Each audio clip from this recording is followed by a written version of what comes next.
va continuer un petit peu sur l'Égypte.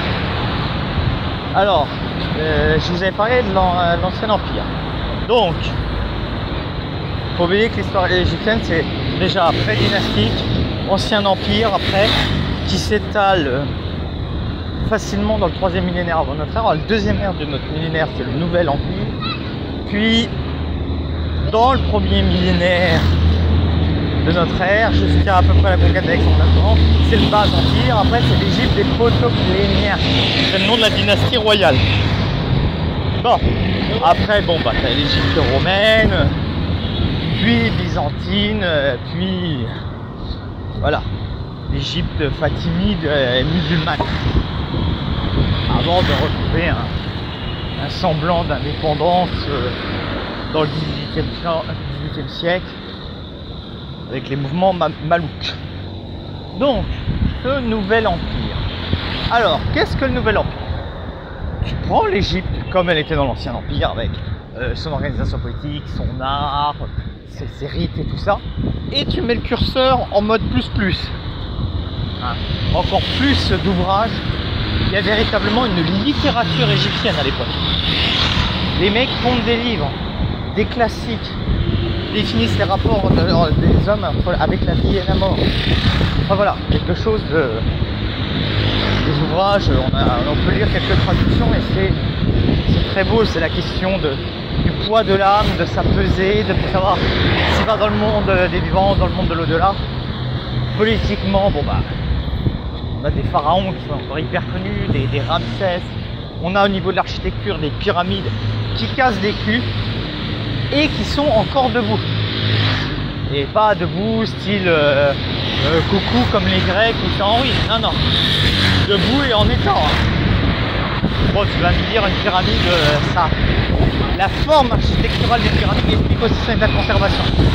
C'est clair que ça aurait été une grande tour. Voilà. La répartition des masses, la physicalité de l'objet fait que la pyramide fait que ça aide. Voilà. On a donc oui, comme je disais, des grands rois. Une période de profond échange, notamment avec tout le pourtour méditerranéen et l'intérieur de l'Afrique. La question de savoir des rapports entre l'Afrique et le reste de l'Afrique et l'Égypte a été largement débattue dans l'historiographie. On a une école qui dit que, bon, Kif Bourrico, que l'Afrique noire, l'Égypte était une Afrique noire. Les résultats de la génétique actuelle démontreraient le contraire. Moi je serais plus sur une troisième voie qui serait une voie du... Il y a eu métissage, il y a eu influence, il y a eu voilà, toutes ces choses là qui se sont mises en place, d'influence, d'émerveillement par rapport à la société égyptienne, que l'Afrique noire se soit servie dedans, voilà, avec des échanges profondément ténus.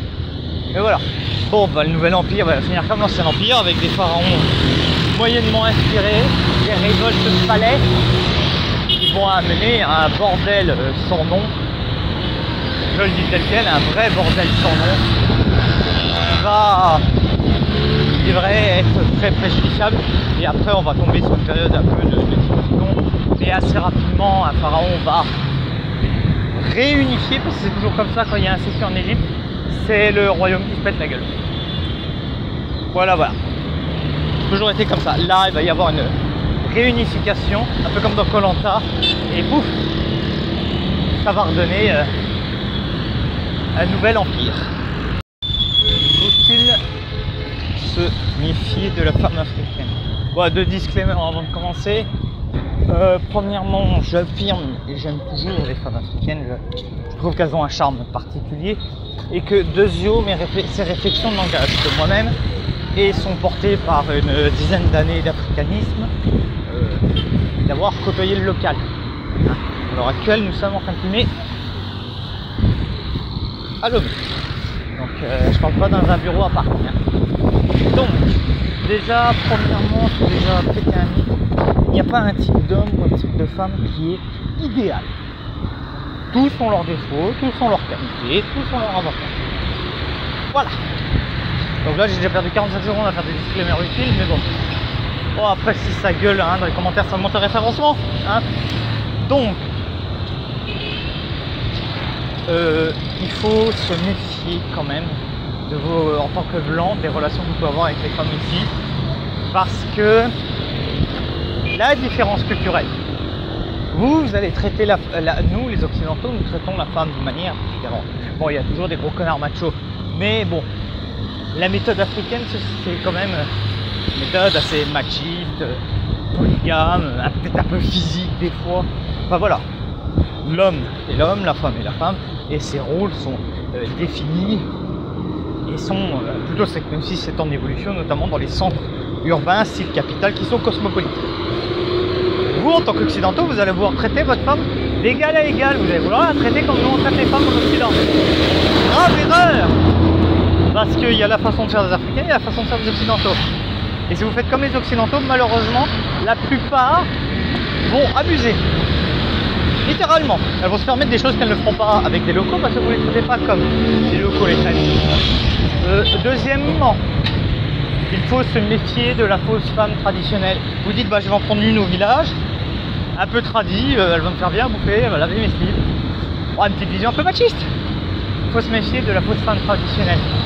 La meuf, ça fait peut-être 10 ans qu'elle attend de sortir de ce putain de village où il n'y a pas d'électricité et où elle est obligée de chier dans un trou.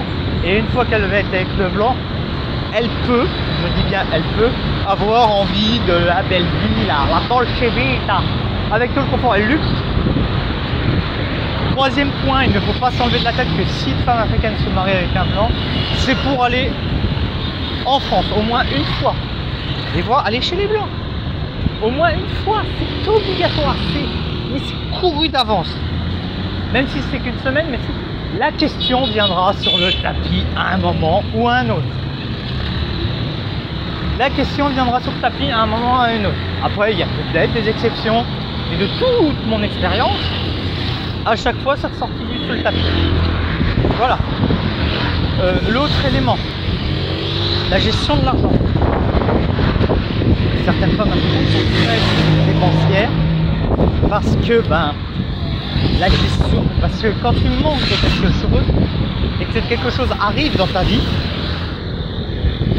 ça peut provoquer un phénomène de court-circuit. Hein? Tu vas te priver de nourriture d'un régime équilibré pendant quelques temps, il y a des chances que tu développes des boulimies et que tu bouffes comme une merde. Va te priver de sexualité pendant quelques temps, il y a des grandes chances que tu deviennes un kintou. Ce n'est pas le problème de la femme africaine, ce n'est pas le problème de l'Africain, c'est un principe de psychologie de base. Le corps et l'esprit sont dans une phase de compensation. Là aussi, qu'est-ce que tu dis sur les Africains? Non, à un moment il y a la psychologie, quoi. Ça aussi, ça m'énerve de quelque chose. Togo, t'as 500 ans, 1000 ans, 1500 ans de réflexion et t'as Jean Connard parce que mes propos lui plaisent pas. Alors que tu peux citer des auteurs, des ouvrages, que tu peux citer des exemples, c'est-à-dire la rigueur scientifique, hein, pure et dure. Hein. Exemples, théories, des exemples valides ou invalides de la théorie permettent les différents degrés de nuance. Mais les connards, ça ramène leur gueule. Donc voilà. Désolé de m'être énervé, mais à un moment, il faut parler vrai, comme disait l'autre. Il faut parler viril, on est dans un monde de castrés. Donc voilà. Donc il faut faire très très attention. Voilà. C'est surtout la différence culturelle qui va baiser la relation. Il faut se mettre en couple avec quelqu'un qui a déjà travaillé avec les blancs, qui a déjà connu le blanc. Peut-être que ce fossé culturel sera moins. Mais l'énorme problème, l'idée d'un grand métissage est rendue difficile, voire impossible, de par les différences culturelles, de par les situations socio-économiques largement différentes entre l'Occident et l'Afrique, et puis de par le fait qu'on joue la division, la compétition entre les blancs et les noirs, entre les hommes et les femmes, et qu'il y a divers éléments qui empêchent un monde pacifié, notamment dans les structures socio-politiques des différents pays, notamment dans l'influence néfaste de Internet et du big data général avec les réseaux sociaux et tout ça. Voilà. Donc il faut faire extrêmement gaffe, il faut avoir ce domaine-là en tête. Pour en finir avec le mythe de l'intégration. En effet, c'est un mythe. On vous vend le modèle de l'intégration, mais c'est un mythe, il n'a jamais existé. C'est une énorme connerie qu'on va vous faire croire. On fait croire à des mecs, oui, mais si tu fais des efforts, tu seras intégré, notamment dans les sociétés occidentales tolérantes. Vous savez pourquoi les sociétés occidentales avaient une pseudo-tolérance? Parce qu'elles étaient le modèle hégémonique. Une fois qu'elle n'a plus été le modèle hégémonique, le modèle à copier, elles sont redevenues des sociétés très intolérantes. Déjà primo. Et l'intégration des étrangers, c'est fait par une négation. Les immigrés italiens qui ont francisé leur nom, c'est une négation de l'identité. Et ils ont subi des discriminations. Écoutez un petit peu ce que dit Lino Ventura sur son enfance. L'immigré italien, vous n'allez pas me faire croire ça. L'immigration, l'intégration est difficile. Pourquoi? Parce qu'on se heurte à un différentiel de culture plus ou moins grand, mais même quand il est petit, ça coince. Les mecs qui te disent ouais, on a intégré les Italiens, les Polonais dans les premières moitiés du XXe siècle, ça s'est très bien passé. Pardon? Les Italiens qui étaient traités de tête de macaroni, qui devaient changer leur prénom, qu'on a consignés à faire des bullshit jobs avant l'heure. Hein? On en parle? On en parle? Ah oui, non, mais la première génération de Maghrébins qui arrivait après les indépendances, on en parle qu'on les a parqués dans des banlieues, on leur a fait croire qu'ils pouvaient faire venir leurs femmes et leurs enfants au moment où la France traverse une de ses plus graves crises économiques liées au premier choc pétrolier, et qu'on les enferme dans des trucs à dortoir et qu'on s'en sert comme joujou électoral, que ce soit de l'extrême gauche à l'extrême droite. On a laissé pourrir la situation, balkaniser la situation pour des raisons politico-économiques. On en parle? Donc non, le mythe de l'intégration n'existe pas. Hein. Quand vous serez un noir, on vous rappellera toujours que vous êtes un noir en Europe. Quand vous serez un blanc en Afrique, on vous rappellera toujours que vous êtes un blanc. Ça c'est déjà, ça c'est parce qu'il y a une différence visuelle. Voilà. Et que aussi, ce mythe n'existe pas. L'intégration par le travail est un bullshit aussi. Il est peut-être le moins gros bullshit dans l'histoire. Allez, on va être sympa, on va être intelligent, on va dire que ouais, c'est peut-être le moins gros des bullshit. Mais il n'empêche quand même que, et c'est normal, honneur aux locaux.